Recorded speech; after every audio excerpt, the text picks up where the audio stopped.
আসসালামু আলাইকুম রহমতুল্লাহ বরকাত।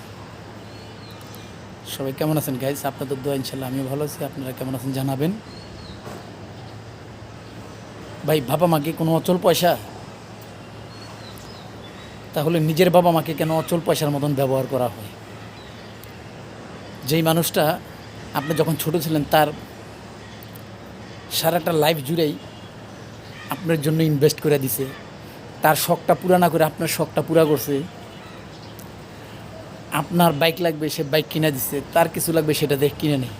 আসলে এই ব্যথাটা আপনি ওই দিনে অনুভব করবেন যেদিন আপনি বাবার মতন পর্যায়ে যাবেন। আপনি যেদিন বাবা হবেন সেদিনই টেরটা পাবেন।